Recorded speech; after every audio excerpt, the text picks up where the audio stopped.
حیرش بری پہ جلوہ فگن محبوب خدا سبحان اللہ، ایک بار ہوا دیدار 100 بار کہا سبحان اللہ۔ ہے عبد کہاں معبود کہاں، معراج کی شب ہے راز نہاں۔ ہے عبد کہاں معبود کہاں، معراج کی رات ہے راز نہاں۔ دو نور حجاب نور میں تھے،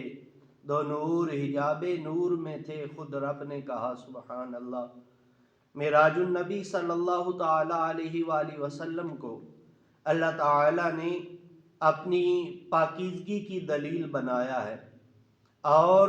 معراج شریف کا معجزہ بنیادی طور پہ 2 حصوں پر مشتمل ہے۔ ایک وہ حصہ ہے کہ جس کے اندر مسجد حرام سے مسجد اقصیٰ تک کے سفر کا ذکر ہے، اور دوسرا وہ حصہ ہے جس میں مسجد اقصیٰ سے 7واں آسمان، سدرۃ المنتہا، اور پھر سدرۃ المنتہا سے عرش اولی تک کا سفر ہے۔ اللہ رب العالمین نے اپنے محبوب کریم صلی اللہ تعالی علیہ وآلہ وسلم کے لیے جس سواری کا انتخاب فرمایا، اس کی مثال دنیا میں نہیں ملتی، کہ جو بجلی سے زیادہ برق رفتار تھی، اور سرکار کریم صلی اللہ علیہ وآلہ وسلم جب مسجد حرام سے مسجد اقصیٰ تک محو سفر تھے، تو راستے میں جب سرکار کریم صلی اللہ علیہ وآلہ وسلم کا گزر سیدنا حضرت موسیٰ کلیم اللہ علیہ السلام کی قبر مبارک کے پاس سے ہوا، تو سرکار نے دیکھا کہ حضرت موسیٰ علیہ السلام اپنی قبر میں کھڑے ہو کر نماز ادا فرما رہے تھے۔ اور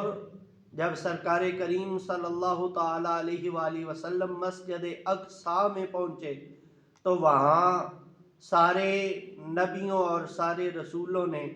اللہ کے محبوب صلی اللہ تعالی علیہ وآلہ وسلم کا استقبال فرمایا۔ وہ سارے صفیں بنائے کھڑے تھے، اور مسجد اقصیٰ میں حضرت جبرائیل علیہ السلام نے اذان دی، اور سارے نبیوں اور رسولوں نے حضور رحمت عالم صلی اللہ تعالی علیہ وآلہ وسلم کی اقتداء میں آپ کی امامت میں نماز ادا کر کے بتا دیا کہ آنے والا کوئی عام نہیں ہے، بلکہ یہ تمام نبیوں اور رسولوں کا سردار ہے۔ دوستان گرامی قدر، معراج شریف کا یہ معجزہ ایسا معیر العقول معجزہ ہے کہ جس کی جزیات کو عقل سمجھنے سے قاصر ہے۔ جاتے ہیں معراج کو وہ شاہ عالی جہاں آج، جاتے ہیں معراج کو وہ شاہ عالی جہاں آج، اور ہی شان رسول اللہ ہے واللہ آج، اور ہی شان رسول اللہ ہے واللہ آج۔